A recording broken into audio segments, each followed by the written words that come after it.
할렐루야. 네, 오늘도 이렇게 주님께서 좋은 날을 주시고 함께 주님께 예배할 수 있게 드리며 감사를 드립니다. 지지난주에 제가 하나님 나라와 공동선에 대한 주제를 나누면서 아마 한 2-3주 정도 해야 될 것 같습니다 했는데 바로 오늘 두 번째 말씀이고요. 한 번 더 해야 될 것 같습니다. 3번에 걸쳐서 이 부분들을 나누고자 합니다. 오늘 말씀을 먼저 잠깐 좀 살펴보면요.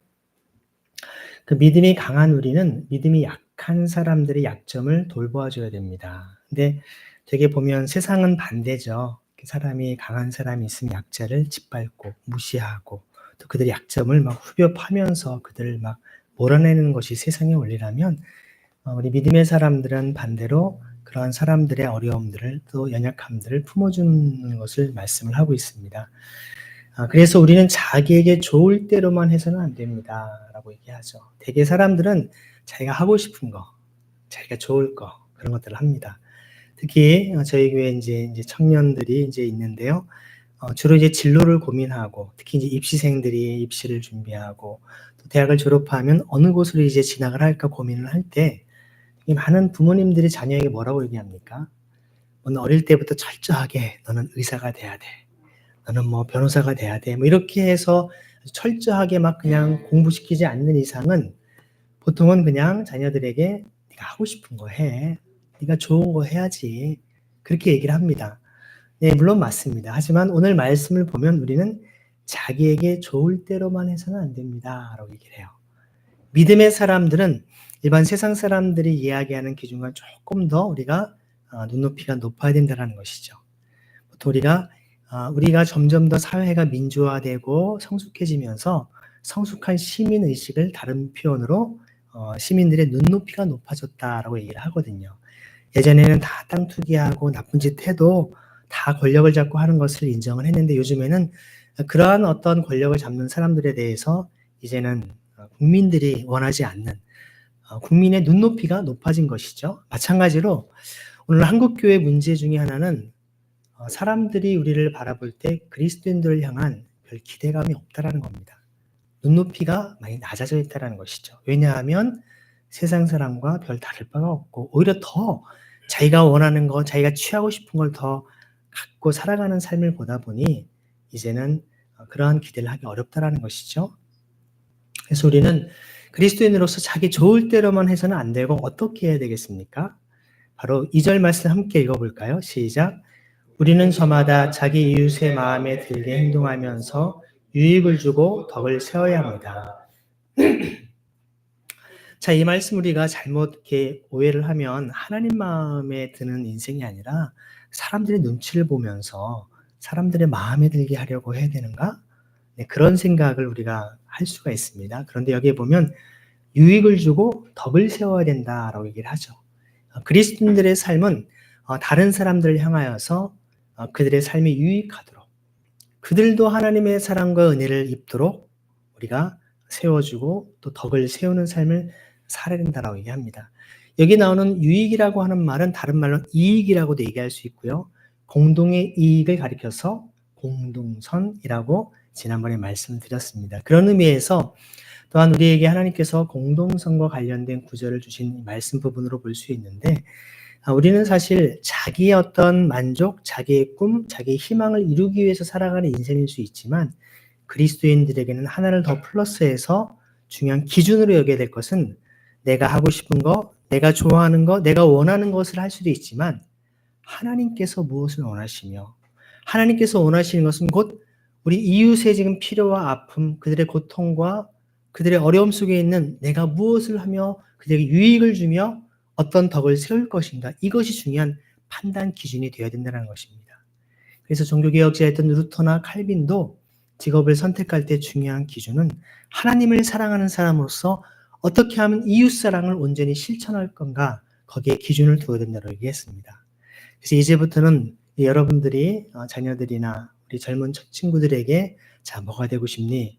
어떤 걸 하고 싶어? 라고 하기보다는 자 하나님의 나라를 위해 공동선을 위해 이웃에게 유익이 되는 삶을 살아가도록 너가 유익과 덕을 세우는 삶을 살거라 라고 이야기할 줄 믿습니다.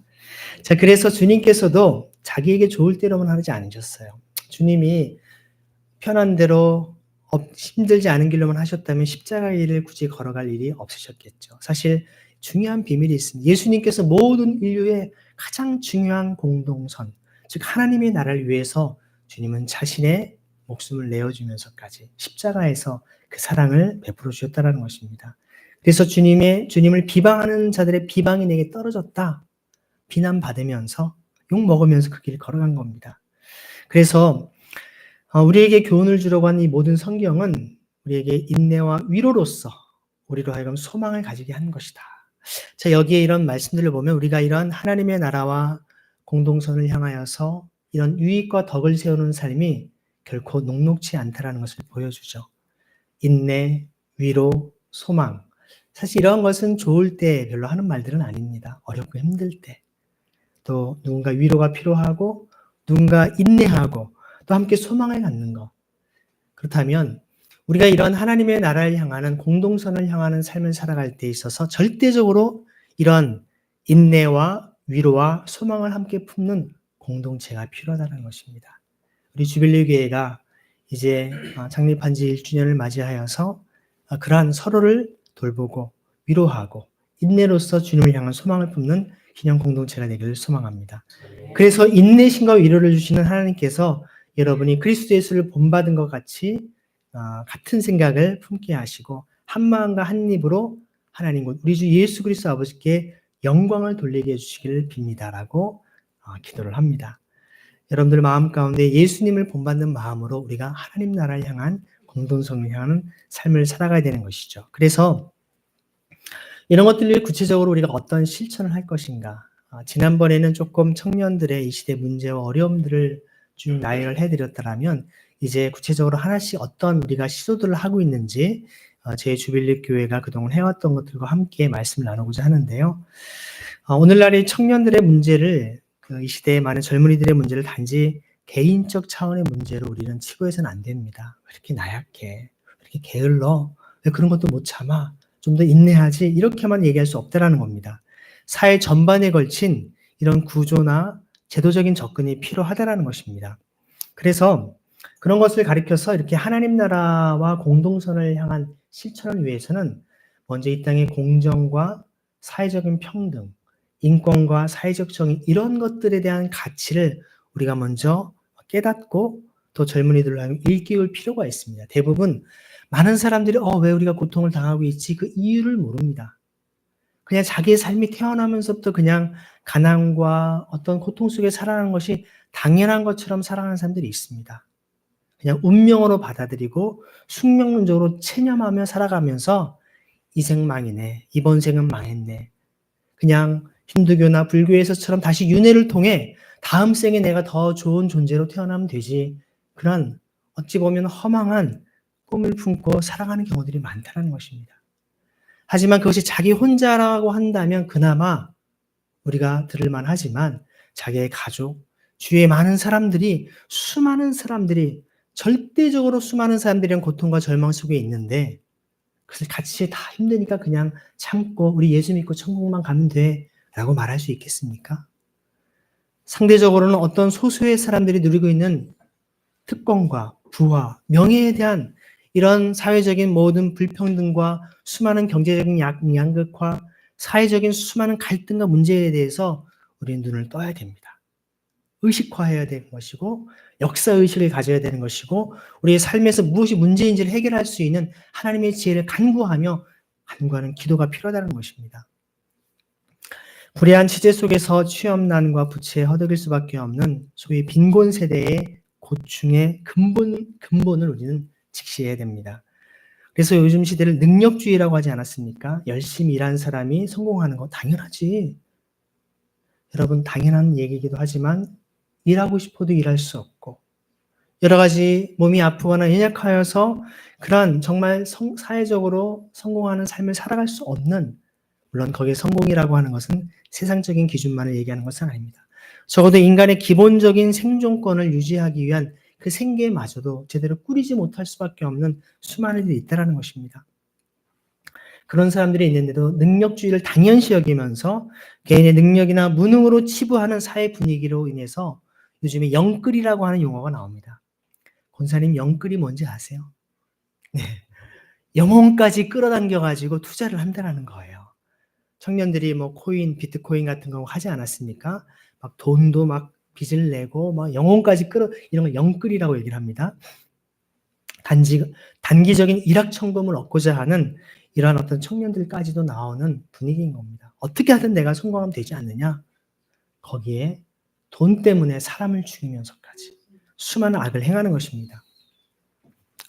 그래서 사실 지난번에 제가 도표를 보여드린 것처럼 20대들의 자산을 보면 전체 연령대의 자산 절반 규모도 안 되고 계속 감소하고 있는 기막힌 현실이 있다라고 하는 것을 대부분 기성세대들은 잘 모르고 있습니다.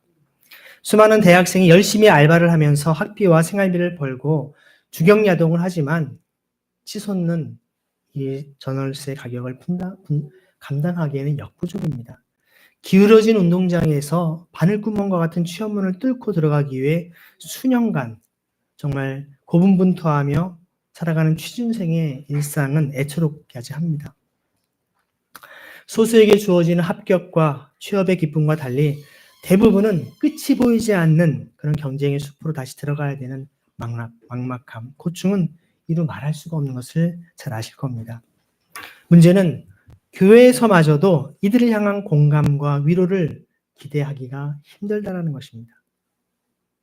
혹시 저희 교회는 그렇지 않은가? 오히려 무언가 아직 취업을 준비하고 입시를 준비하고 삶의 무언가 간절한 것을 바라고 있는 그런 청년들이 우리 안에서 더 소외되거나 오히려 참석하기가 부담스러운 것이 된다면 우리는 교회로서의 가장 근본을 잃어버리고 있는 모습일 것입니다. 그들이 더 따뜻하게 위로하고 소망을 품고 다시금 힘을 낼 수 있는 그런 곳이 되어야 되지 않겠습니까? 그래서 사실 합격과 취업을 못한 청년들의 심리적 부담감보다 사실 더 큰 현실적 고충은 주거 문제라고 하는 것을 여러분 잘 알 것입니다. 주거 문제가 풀리지 않다 보니까 사실 결혼 문제, 여러 가지 모든 삶의 문제들이 다 연관되어 있는 것이죠. 여러분 그 신촌에서 특히 이대 같은 데는 한 달 월세가 얼마쯤 되는지 아세요? 네, 80-90만 원입니다. 보증금 1,000만 원에 월 80-90을 내야 됩니다. 월세만. 밥값. 하루에 요즘에 식사값이 6-7천 원이라고 하지 않았습니까? 아무리 싸도 8천 원, 9천 원입니다. 두 끼만 먹어도 한 15,000원 이상 들어가는데 30일 먹으려면 그것도 4-50만 원 들어갑니다. 그냥 밥 먹고 자는 거. 의식주의 아주 기본적인 것만 해도 월 한 150 가까이 들어갑니다. 근데 사실 요즘에 웬만한 직장 200 이상 주는 직장 들어가기 쉽지가 않습니다. 이런 현실들 결국에는 정말 부모님의 도움 없으면 고스란히 생계형 채무자로 전락할 수밖에 없습니다. 그래서 청년 실업자, 신용불량자에서 청년 실신이라고 하는 말까지 나옵니다. 그러한 청년들의 고충과 고민을 오히려 자신의 노력이 부족한 자들이다라고 얘기하는 그런 말들이 나오죠. 하지만 정말 하늘은 스스로 돕는 자가 아니라 서로 돕는 자를 돕는다라고 얘기를 했습니다. 서로 도와줘야 됩니다. 그래서 대학 청년부 안에서의 소그룹과 예배의 나눔에서도 소위 세속적이고 영적이지 않은 물질적 차원으로 우리가 치부되기가 쉬운데요. 다시 말하면 그런 돈 얘기하고 하는 것은 우리 신앙이 맞지 않는 얘기야. 좀 더 우리에게 올바른 영적인 얘기를 해야 돼 하면서 삶의 문제는 뒤로 하지만 실제 뒤에 가서는 그 생계 문제 때문에 돈 문제 때문에 고민하는 것이 오늘날 많은 청년들의 현실입니다. 영적인 것은 선하고 물질적인 것은 악하다. 그런 걸 다루어서는 안 된다라고 하는 것은요. 초대교회에 있었던 극단적인 이혼론주의자였던 바로 영지주의하고 별 다를 바가 없다라는 겁니다. 그렇다면 예수님께서 말씀해 주시는 대부분의 비유가 돈과 재물과 관련되어 있다는 사실을 어떻게 우리가 얘기할 수 있겠습니까?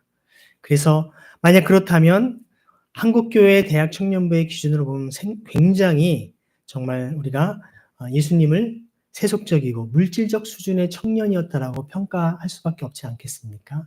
그렇지 않습니다. 경제적인 문제는 삶의 구체적인 우리의 문제라는 것이죠. 그래서 우리는 이런 것과 함께 우리가 하나님 나라 공동선을 향하여서 우리가 지속 가능한 발전과 환경을 위해서 함께 나가야 되는데요. 여기에 대해서는 단순히 그냥 자연을 보호하자, 관리하자 차원이 아닙니다. 이제는 여러분 지구 온난화가 가져다주는 전 세계적인 기후 위기, 정말 지구에 지금 시간이 거의 막바지에 와 있다라고 하지 않습니까? 여름에 극심한 더위, 겨울에 극심한 추위에 엄청난 그런 기후 재앙에 해당되는 이런 일들이 계속 벌어지고 있는데, 여기에 대한 수많은 노력들이 이제는 우리가 근본적으로 지금부터 하지 않으면 참 우리에게는 정말 우리가 재촉할 수밖에 없는, 다음 세대는 그야말로 아름다운 자유를 물려줄 수 없는 세상이 오고 있다라고 하는 것입니다. 이런 것들을 위해서 구체적인 하나님의 지혜를 구해야 됩니다. 개인적 차원만이 아니라 지역사회와 또한 국가 차원에서 유엔의 전 세계적 차원에서 함께 협력하는 노력들이 필요하다는 것이죠.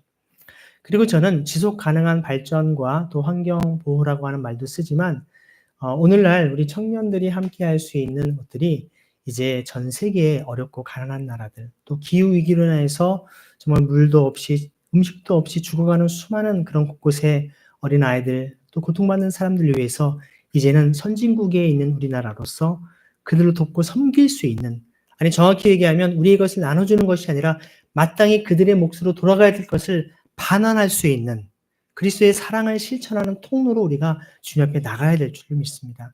그런 것을 감당하기 위해서는요, ODA와 같은 공적 개발 원조를 비롯한 다양한 그런 것들을 해야 되는데요. 우리나라에서 여러분 해외에 무상으로 원조해주는 그런 부서가 있습니다. 어디죠? 코이카입니다. 코이카라고 하는 것이 외교부 통상부 혹은 외교부 산하로 있는 곳인데요. 그 외교부 산하로에서 해외에 무상으로 원조해주는 금액이 얼마쯤을 우리나라가 무상으로 원조를 해줄까요? 1년에?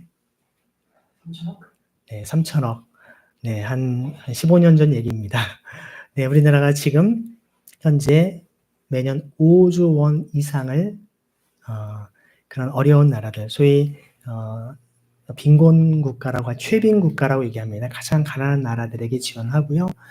또 사실 유상 원조 해주는 곳도 있습니다. 수출입은행이라고 해서 EDCF라고 얘기를 하는데, 거기는 기획재정부 산하로 있는 기재부 산하에 그러한 곳이 있습니다. 여기는 유상은 단위가 굉장히 큰 기업들이 가서 하고 아주 저리로 이제 그 상환을 하게끔 하는 것입니다. 이 EDCF나 어떤 그 코이카 이런 것들을 다 가리켜서 국제적으로 개발 협력하는 국제개발 협력이라고 얘기합니다. 그래서 특히 이제 무상 원조하는 이런 ODA 공적 개발 원조를 보면 우리나라에서 2021년 기준으로 보면 약 750개 이상의 사업들이 지금 하나당 수십억 단위로 지금 사실 입찰을 받아서 진행을 하고 있습니다.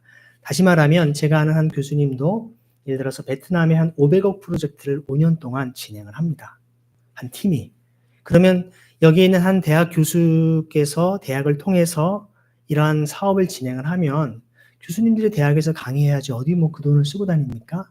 그 돈이 어디에, 대부분은 그 현지 베트남에 예를 들어 도서관을 짓는다든지 마을에 어떤 학교를 지어주는 이런 것들에 엄청난 돈을 5년 동안 계속 하는 겁니다. 그러면 이분이 1년 내내 가 있을 수 없죠. 그러면 거기 현지에서 누군가가 그 일을 책임 맡아서 해야 될, 한 5년 동안 해야 될 사람이 필요합니다. 우리나라에서 파견을 해야 될 사람이 필요해요. 아니면 현지에서 있는 사람 가운데 누군가를 해야겠죠.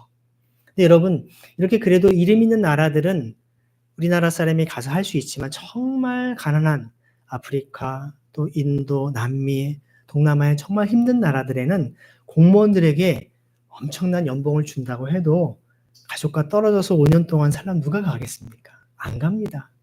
사실 그분들 보통 ODA 전문가라고 얘기하는데요. 책임자로 가는 분들에게 거의 연봉 1억 이상을 사실 줍니다. 그런데도 안 가려고 해요. 거기에 오히려 어떤 분들이 있습니까?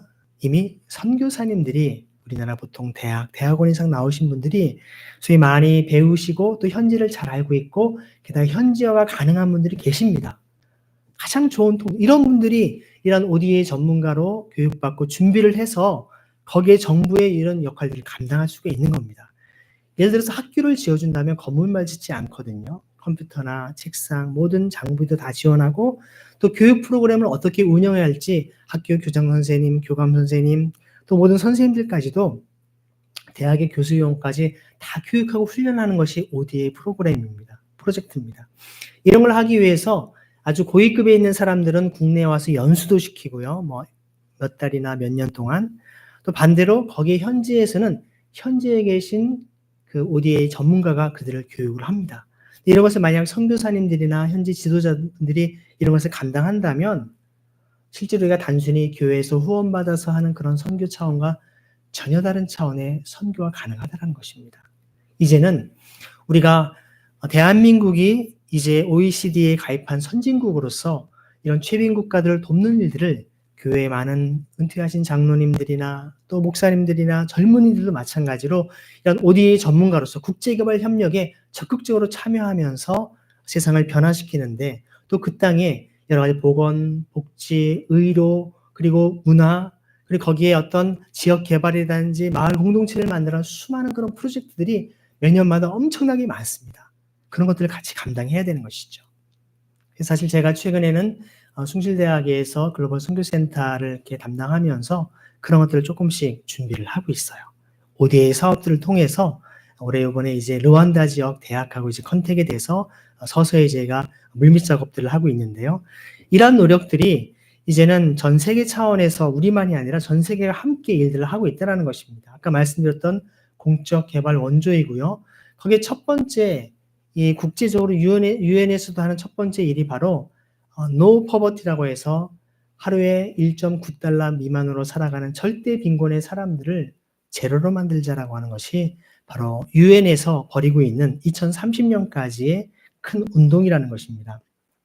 그래서 이러한 일들을 우리가 감당하기 위해서 나라나 이러한 유엔 차원에서도 감당하는데 교회들도 이러한 프로젝트와 함께 우리가 협력해서 일들을 감당해야 됩니다. 그래서 유엔의 이러한 목표는 OECD에 속한 선진국들을 적극적으로 협력하고 공조를 요청하고 있습니다. 이러한 흐름들은 얼마든지 우리가 선교적 마인드를 품고 함께 할 수 있는 사역들이기 때문에 빈곤 문제 해결과 함께 다양한 분야에 있어서 중장기적인 비전을 공유할 수 있도록 중요한 채널이 되는 줄 압니다. 저희 바라기는 이 K컬처 캠퍼스를 통하여서 이 북촌 우리가 아름다운 마음들을 만들어가는 이런 어떤 모습 속에서도 이런 전문가분들과 함께 우리가 커넥션을 갖고 협력해서 일들을 감당할 수 있기를 바랍니다.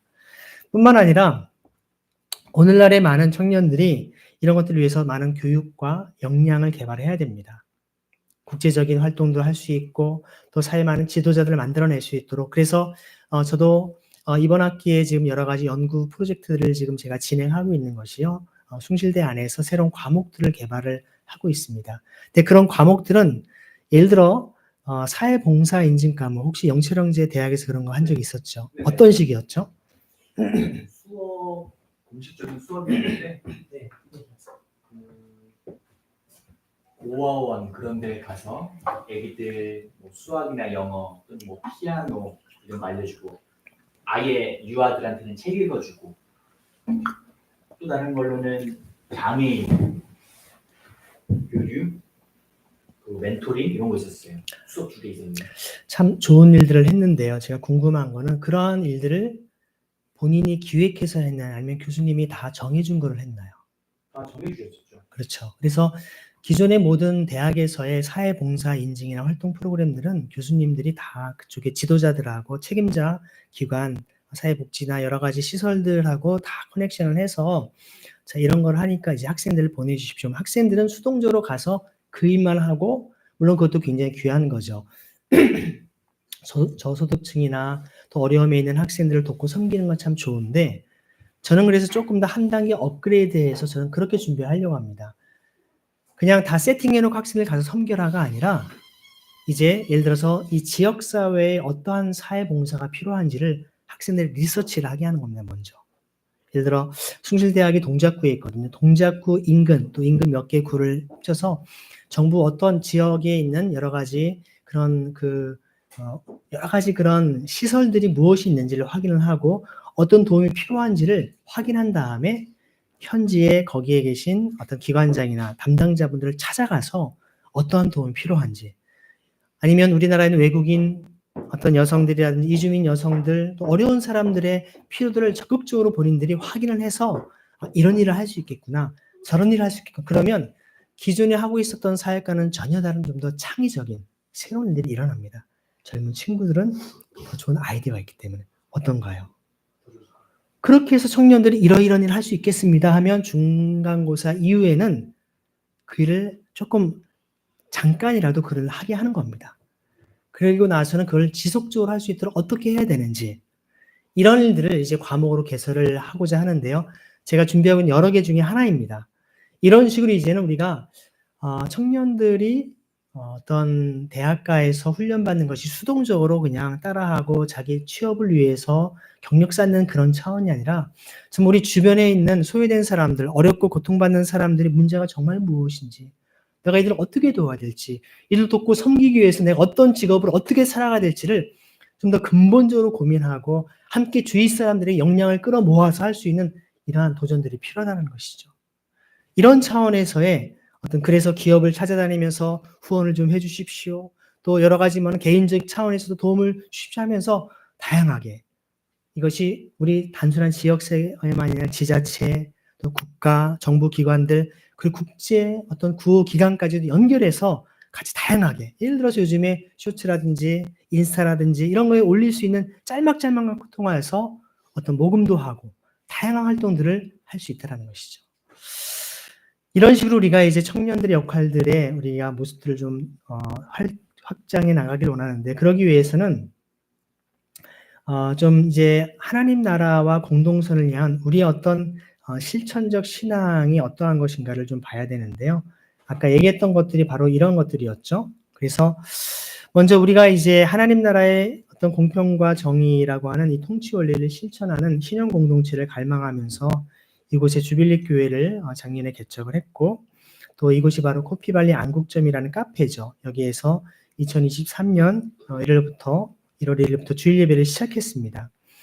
아시는데도 저도 10여 년 이상을 지역교회 담임 목회를 했지만 그것을 사임하고 대학 청년들을 위한 교회를 새롭게 고민을 하면서 개척을 했던 것입니다. 청년 사역에서 사실 청년 사역을 위해서 어떤 대부분의 사람들이 이렇게 사역을 계속 하기보다는 대부분의 목회자들은 길이 반대죠. 어린이 사역, 청소년 사역, 청년 사역, 그리고 교구를 맡다가 그 다음에는 담임 목회지로 가는 것이 부목사로 있다가 담임 목회로 가는 게 일반적인 모습인데 오히려 담임 목회직을 내려놓고 청년 사역으로 다시 오겠다라는 경우들이 쉽지는 않은 일이었습니다. 그런데 아시는 것처럼 주변에 많은 분들이 걱정하고 염려를 했습니다. 20, 30대 젊은 사람도 아니고 50대가 넘은 교성 목회자가 그거 굉장히 어떻게 생활하려고 그렇게 하느냐 염려를 해주셨지만 우리 감사하게도 여러분이 지금 보시는 대로 하나님의 은혜로 주님께서 더 풍성하게 모든 것들을 채워주시고 있음을 고백을 하게 됩니다. 사실 외국인 유학생과 일반 대학 청년들을 더 쉽게 만나고 소통할 수 있는 청년들의 놀이터로 찾아온 것입니다.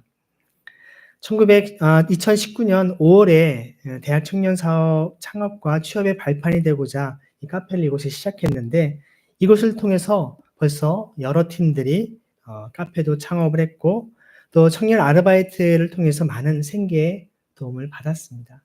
이번에 대학에 입학해서 지난주에 부모님과 제주도 여행을 갔다 왔던 우리 인구도 사실 여기에서 알바를 하면서 주중에는 자기의 알바비를 벌고 또 공부하면서 했던 것이죠. 주경야독 한 겁니다. 오늘 그래서 여러분에게 맛있는 초콜릿을 인구가 선물을 해왔어요. 그래서 제주도 초콜릿입니다. 맛있게 드시길 바라고요. 개인적으로 이러한 카페의 수익금이 그렇게 생기지는 않아도 적어도 대학 청년들이 자기 알바비를 벌 수 있는 디딤돌이 될 수 있다면 저는 그것만으로도 충분히 만족하고 배불렀습니다. 그래서 무엇보다도 사실 우리가 이 청년들의 어떤 카페를 통해서 이 북촌 인근에서 생업을 이어가고 있는 4050 세대가 있습니다. 40대, 50대죠. 되게 바쁘게 지냅니다. 또 하다 보니까 이곳에서 인생의 노년에 의미 있는 일을 하고자 뭔가 독서 모임도 하시고 또 덕업을 이어가시는 60, 70 세대들을 알게 되었습니다. 그분들하고 소통하면서 북촌 문화 포럼을 함께 하게 됐고요. 그래서 제가 K컬처 캠퍼스를 기획하게 됐던 것입니다. K컬처 캠퍼스는 여기에 보시는 것처럼 바로 더 스쿨 오브 라이프라고 하는 인생학교라고 하는 그런 곳인데요. 그냥 카페 같은 곳이죠. 카페 같은 곳에서 학교를 하는 겁니다. 대학 공간이 학교가 아니고 그냥 이곳이 여러분 북촌은 아시지만 경복궁이 있고 여러 궁들이 많으면서 여기 많은 예술인들이 있고 어느 곳보다도 박물관과 미술관과 갤러리들이 많은 곳이 여기에 어떤 안국동, 인사동 이 지역들 아니겠습니까? 여기 자체가 예술과 문화와 모든 교육을 받는 그런 곳입니다. 어찌 보면 학교 교육은 그냥 교실에서 하는 교육이라 여기에서 일들은 교육이 아니라 우리의 삶의 문제. 그래서 어떤 우리의 그 생활 문화가 있는 곳이고 정신 문화가 담겨 있는 것이고 여기 영성이라고 하는 영적인 문화가 함께 고루고루 갖추어진 곳이기도 합니다. 그래서 이 영국 케임브리지 대학하고 옥스퍼드 대학 또 미국의 뉴욕 대학과 프린스턴 대학처럼 도시 전체가 배움과 학문, 지성과 영성의 장이 펼쳐지는 것처럼 이 종로와 북촌을 중심으로 정신문화와 예술문화 그리고 생활문화를 꽃피우는 K컬처 캠퍼스를 세우고자 하는 것입니다. 여러분 옥스퍼드 대학 가면 캠퍼스가 어떤 특정한 건물을 얘기하지 않습니다. 그 도시 자체가 다 캠퍼스예요. 캠퍼스 타운이라고 얘기를 하죠. 바로 K컬처 캠퍼스는 이 지역이 다 북촌이 바로 이곳에 있는 안국동, 이 종로 이 지역이 바로 우리는 캠퍼스 타운이라는 것이죠. 스위스의 철학자로 영국의 런던에 거주하고 있는 알랭드 보통이라고 하는 분이 운영하고 있는 이 인생학교와 같은 컨셉으로 하려고 하는 겁니다. 그래서 여기에 보면 인생학교에 참여하는 사람들이 주로 젊은이들인데요. 한 30대 이상부터 이런 분들이 참여를 하면서 일반 학교가 아닙니다. 학교나 가정에서 가르쳐주지 않는 그런 배움들을 하면서 주말에는 런던의 그런 템즈강에서 카약을 타기도 하고 같이 등산을 하기도 하고 다양한 액티비티까지 하더라고요. 저는 바람이 우리가 있는 이곳 바로 이제 이 주빌리 교회가 있는 카페 이곳에서도 이런 우리가 인생학교와 같은 K컬처 캠퍼스를 이어가고자 하는 것입니다. 2024년 올해는 여러분 우리나라에게 의미 있는 해입니다. 어떤 의미 있는 해냐면 65세 이상의 고령 인구가 1000만 명이 되는 한국 사회입니다. 여러분. 1000만 명. 인구의 4분의 5분의 1, 20% 이상이죠. 한국 사회에서 6070 세대는 단순히 더 이상 정부가 도와줘야 되는 지원 대상이거나 사업가에게 있어서 실버 산업을 통한 막대한 수익을 누릴 수 있는 수입원이 아니라는 겁니다. 최근엔 대중교통 무임승차에 대한 논의로 정치적 갈라치기의 대상이 되어서도 안 될 것입니다. 오랜 세월 축적된 인생의 지혜와 노하우를 이제 생업으로 분주하게 살아가는 4050에게 나눠줄 수 있어야 되고요. 또 창업과 취업으로 고민하고 있는 2030 세대를 위해서 멘토이자 큐레이터, 커넥터 역할을 감당해주는 덕업의 주인공이 바로 6070이라는 것입니다. 우리 권사님들이 여기 계신 곳이 그냥 참석하는 것이 아니라 계셔주는 것만으로도 우리한테 큰 힘이 되고 위로가 됩니다. 그냥 말씀 한마디 한마디가 우리의 인생의 지혜를 가져다 주시기 때문에 그렇지 않습니까? 오늘날 세대 간의 갈등이 골이 깊어진 요즘에 6070 세대의 덕업은 이런 세대 간의 갈등 해소는 물론 사회 통합과 협력에 좋은 사례가 될 수 있기 때문에 그렇습니다. 이처럼 교회가 로컬에서 예배와 친교 등의 교회 울타리 안에서의 사역에만 머물지 않고 선교와 구제, 문화적 소통과 나눔을 통해서 지역 사회와 마을 주민과 건강한 공동체를 만드는 구심점이 될 수 있습니다. 사실 요즘에 교회를 굉장히 크게 짓고 화려하게 해놓습니다. 제가 많은 곳을 돌아다니면 참 안타까운 것은 그 공간들이 일주일 내내 텅텅 비어 있습니다. 대부분 그렇습니다. 텅텅 비어 있습니다. 그나마 교육관 건물이 좀 있어서 1층에 카페라도 마련되어 있으면 사람들이 오갈 텐데 제가 지난주 중에 이렇게 한국타이어 산업 피해로 산업재해로 고통당하고 있는 분들이 또 굉장히 어려운 지금 상황에 있는 소식을 듣고 잠깐 하루 동안 금요일에 갔다 왔습니다. 제가 이제 고향이었던 청주에 갔었는데요. 제 모교회가 청주 동산교회였기 때문에 한번 교회를 가봤습니다. 교회 건물이 또 생겼더라고요. 그 앞에가 다 허물었었는데 대단지 아파트가 엄청나게 들어왔어요. 그래서 교회에 이제 새로운 분도 많이 오고 있다고 하는데 건물도 새로 지었는데 2층에 카페가 있더라고요. 카페가 있어서 제 친구를 만나가지고 이제 고향 친구 만나서 야 교회 카페 한번 들어가 보자. 한 4시 45분인가 딱 들어갔더니 이제 5시까지만 하기 때문에 영업 안 합니다. 얘기를 하더라고요. 그래서 직장인들이 사실 뭐 한 6시 일 끝나고 와서 교회 카페에 들어와서 좀 이렇게 하면 좋을 텐데 그 시간에 그냥 문을 닫는다고 하니까 좀 아쉬웠습니다. 그런 걸 지어놔도 그냥 교인들을 위해서만 이용하는 경우가 많고 지역 주민들이 함께 여기서 쉼터 역할을 할 수 있는 곳들이 많지 않다는 것입니다. 여러분, 요즘 청년들, 외국인 유학생들 혹은 이슬람이나 타종교의 사람들 교회는 안 들어옵니다. 그런데 카페는 옵니다. 어제 전사님이 토요일에 카페 근무하신 토요일에 사람들 많았죠. 토요일에는 줄 서서 들어와야 할 정도로 사람들이 막 왔다가 자리 없어서 그냥 돌아갑니다. 여기 뭐가 있다고 옵니까? 그냥 카페이기 때문에 오는 거예요. 카페니까 사람들이 찾아오는 거예요. 와서 차 마시고 이야기하고. 카페라고 하는 것은 예전에 우리가 술 문화였던 것을 사실 더 이상 술 마시지 않아도 자기 마음을 나누는 문화의 소통의 공간입니다.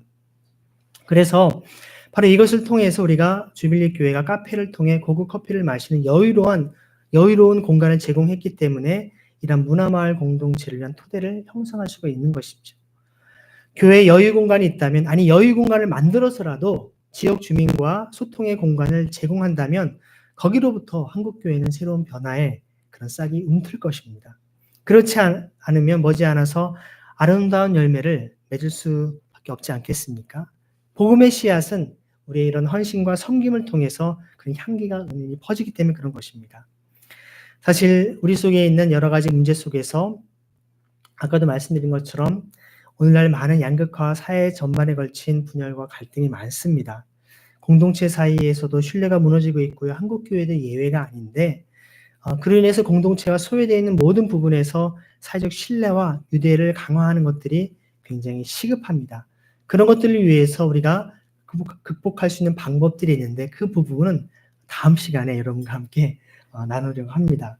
특별히 이제 Together for the Common Good이라고 하는 공동선을 위한 함께하는 그러한 어떤 영국 성공의 프로젝트에 대한 사례를 제가 나누면서 여러분과 함께 구체적인 그런 것을 나누겠는데요. 바로 우리가 1년 전 이곳에서 모임을 시작해서 지난 6월 달에 노회 차원에서 이제 창립 예배를 드리지 않았습니까? 이렇게 여기 계신 여러분들과 함께 이곳에서 우리가 함께 예배를 시작을 했고요. 또 이렇게 이해해서 오셨던 손님들과 함께 예배를 드렸고 또 1층에서까지 이날 저희가 정확하게 저까지 포함해서 50명이 오셨더라고요. 제가 희년, 주빌리가 희년 아닙니까? 희년이 50년이 되면 되는 것인데 저희 창립 예배 딱 50명이 오셔서 같이 예배 드리고 또 함께 교제를 할 수 있어서 참 감사했습니다. 여기 계신 저 끝에 잘 나오지 않았지만 저분은 독일에서 오셨습니다. 네, 빅토리아라고 하는 바이올린 교수님이신데 독일에서 오셨고 여기 계신 분은 이제 지금 그 파키스탄의 선교사님 부부십니다. 선교사님 부부도 오셨고 다른 교회 목사님들 포함해서 많은 분들이 오셔서 참 큰 은혜와 사랑을 나누었는데요. 이런 은혜와 사랑들을 통해서 주님은 다시금 우리가 우리들만을 위한 공동체가 아니라 정말 이 지역 사회와 이 시대 하나님 나라를 위해서 공동선을 세울 수 있는 공동체를 세워갈 수 있도록 마음을 모으시기를 소망합니다. 오늘 말씀에 있는 것처럼 자기 유익만을 구하는 삶이 아니라 정말 다른 사람을 위해서, 이웃을 위해서 그들의 유익을 주고 또 덕을 세우는 삶. 이것을 위해서 하나님께서 우리 주빌리 교회를 세우셨고 저 여러분 함께 이 자리에 있는 줄 믿습니다. 그런 은혜 가운데 주의 사랑을 나눌 수 있는 저와 여러분 되기를 소망합니다. 같이 시간 기도할 때 주님 우리에게 하나님의 마음을 품는 우리 모두가 되게 하여 주옵소서. 자신의 유익만이 아니라 우리 이웃의 유익을 위해서 그리고 그리스도의 덕을 세워가는 우리 공동체에 되게 하여 주옵소서. 같이 시간 합심에 기도하도록 하겠습니다. 기도하시겠습니다.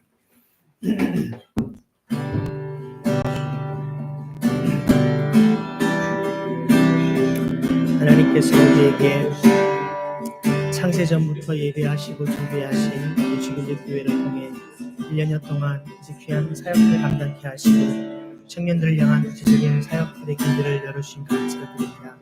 하나님 우리에게 이제 지혜와 한마음과 한뜻을 주셔서 이런 사역 교제를 감당할 수 있는 은혜를 하여 주옵소서. 이 시대 하나님 나라를 향한 이웃을 향한 공동선을 행할 수 있는 실천적 신앙을 가져가는 우리 모두 되게 해주시고 이 일을 주님 앞에 귀하게 감당할 수 있는 마지막 역할 성령님의 기름 부으심의 통로가 되게 하여 주시고 주님의 기쁨이 될 수 있도록 주님을 인도하여 주옵소서. 하나님 아버지 이 시대 많은 청년들이 하나님의 살아계심과 하나님의 거룩하심을 맛보게 하여 주시옵시고 캠퍼스의 영적인 각성과 부흥의 새로운 통로가 되게 하시며 하나님의 나라 꿈과 비전을 품고 나가시도록 은총을 베풀어 주옵소서. 오늘 이 자리에 나와 기도하는 모든 주의 은혜를 갈구하는 모두에게, 그 영상으로 함께하는 모든 성도들 한 사람 한 사람에게 그들의 질병과 고통과 문제 아픔 속에서 예수 그리스도 이름의 능력으로 치유되며 회복되게 하실 뿐만 아니라 하나님 놀라운 일꾼으로 하나님의 거룩한 군대로 귀한 사명을 감당하시도록 은혜를 베풀어 주옵소서. 오늘 예배 가운데 함께 하시고 우리에게 성령으로 기름 부으신 분을 찬양합니다. 하나님 역사하시는 걸 주옵소서. 우리에게 하나님의 나라를 꿈꾸며 하나님의 공동선을 이 땅에 행할 수 있도록 우리에게 은혜를 부어 주옵소서. 희년을 이루는 주빌리 공동체 되게 하여 주옵소서. 하나님 우리의 마음을 좀 숨게 하여 주옵소서. 우리 마음을 은혜를 부어 주옵소서. 주님만 구해 주옵소서. 하나님 아버지 감사합니다. 오늘도 우리에게 하나님의 거룩한 은혜를 부어주시고 이웃을 향한 유익을 주며 그리고 또한 주님의 덕을 세울 수 있는 삶이 무엇인지를 깨닫게 하셔서 감사를 드립니다. 주님 말씀대로 살아가게 하여 주시고 또한 우리를 통하여서 이 땅에 하나님의 나라와 공공선을 온전히 실천할 수 있는 우리의 신앙과 삶이 되게 하여 주옵소서. 특별히 몸이 아파서 나오지 못한 지체들 많이 있습니다. 코로나와 감기와 독감과 또 육신의 질병과 연약함, 수술 이후의 회복을 위해서 주님의 도우심을 구하는 많은 영혼들이 있습니다. 한 사람 한 사람을 기억하여 주시고 우리 주 예수 그리스도의 보혈의 능력으로 우리 주 예수 그리스도의 능력으로 깨끗이 치유하시고 치유해 주시며 거룩하게 회복시켜 주옵소서. 우리 가운데 있는 여러 가지 마음의 상처 아픔들, 마음의 어려움과 고민들이 예수 그리스도의 이름으로 회복되게 하시며 온전케 대하여 주옵소서. 우리의 삶을 통하여서 어두움과 절망과 고통의 땅이 빛으로 하나님의 생명으로 변화될 수 있도록 우리를 사용하여 주옵소서. 우리를 거룩한 통로로 사용하실 주님을 찬양하오며 살아계신 예수 그리스도의 이름으로 감사하며 기도드립니다. 아멘.